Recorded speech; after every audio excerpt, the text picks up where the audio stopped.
আসে দেখো আমার বাগানে এতদিনের অপেক্ষার পর অবসান ঘটেছে। যে ফুলটা ফুটে গেছে, দেখো কি সুন্দর জবা ফুলটা।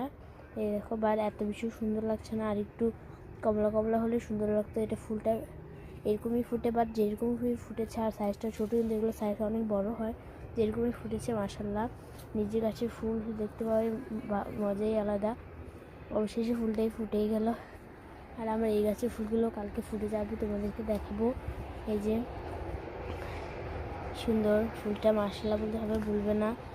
এই দেখো কি সুন্দর সুন্দর ফুল। আর আমাদের এখানে একটু গাড়ির আওয়াজ হচ্ছে, তোমরা প্লিজ ইগনোর করো। আর দেখো আমি কালকে কিছু যে গাঁদা গাছের চারা লাগিয়েছিলাম, এই 3টা ছিল আগের থেকে, 1 2 3 4 5, এই 4টা আমি আবার তুলে এনে অন্য জায়গা থেকে এখানে লাগিয়ে দিয়েছি।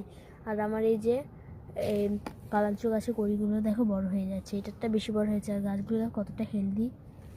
আর দেখো আমার রেলের কী অবস্থা, আমি ভাবছি এটাকে কেটে দেবো। তোমরা কী বলো? আর আমার ভিডিও তোমাদের কেমন লাগে কমেন্ট করে বলো। আর আগের ভিডিওতে নাম নেওয়ার জন্য কমেন্ট করেছিল হাফসা, আর তোমাদের কার কার নাম নিতে হবে কমেন্ট করে জানিও। আর দেখো আমার রেলের গাছে কত পাতা শুকিয়ে যাচ্ছে, আর এই গাছে এখন ফুল ফুটছে না। এই গাছে শীতকালে বেশি ফুল ফোটে না, এই দেখো বীজ হয়ে যায়। আজকে ভিডিওটাই পর্যন্ত, টাটা।